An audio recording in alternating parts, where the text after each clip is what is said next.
Would you put your family on a MCAS simulator-trained aircraft? No.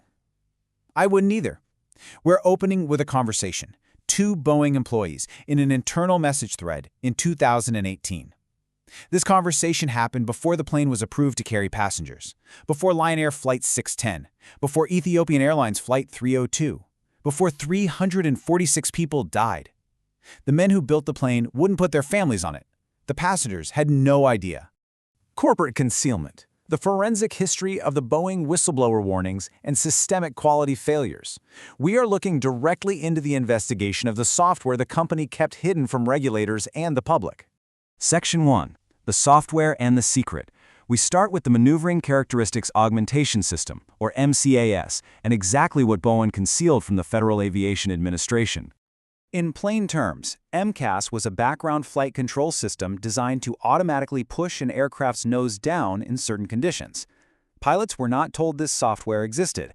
It activated on faulty sensor data, and it could not be overridden in the way pilots were trained to override flight control systems. Boeing knew about these issues. The timeline of concealment is clear in what they told regulators and what they said privately. In May 2018, an employee wrote, "I still haven't been forgiven by God for the covering up I did last year. Can't do it one more time. The pearly gates will be closed."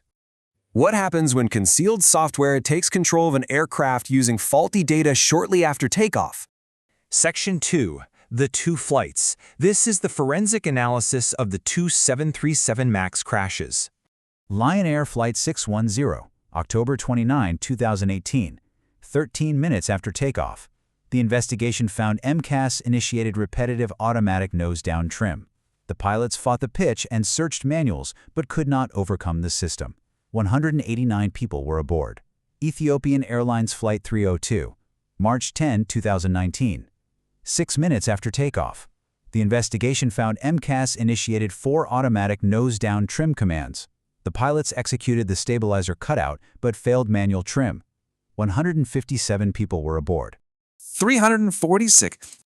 Who inside the company knew about the systemic manufacturing defects and tried to warn the public? Section 3. The man who knew. This is John Barnett. He was a quality inspector who spent 32 years at Boeing. His specific complaints included oxygen masks with a 25% failure rate, a 1 in 4 chance of failing, faulty, non-conforming parts being fitted to planes to meet production deadlines, being told to stop documenting problems in writing. Boeing's own internal investigations corroborated his complaints.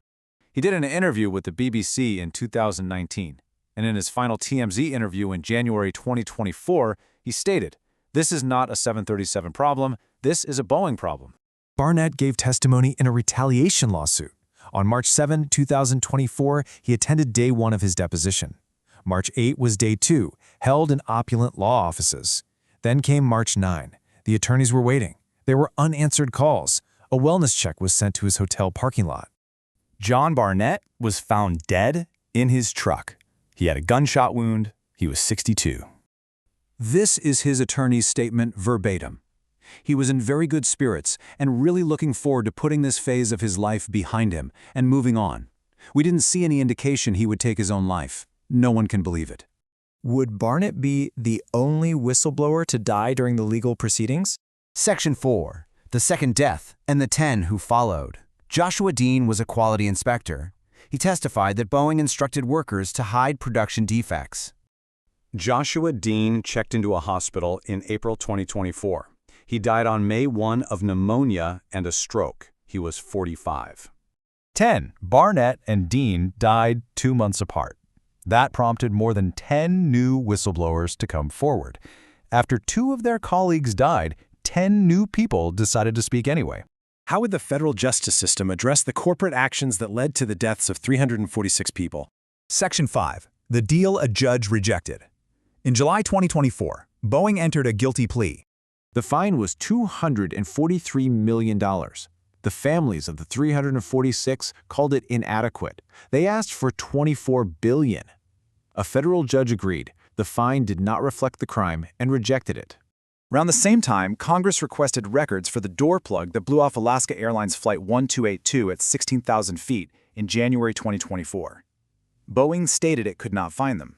Boeing is still the world's largest aerospace company. It is still building planes. The 346 passengers are still dead. John Barnett is still dead. Joshua Dean is still dead. More than 10 whistleblowers are still waiting for their cases to be heard. A Netflix documentary sequel about this story, Freefall, A Reckoning for Boeing, is scheduled for release in August 2026.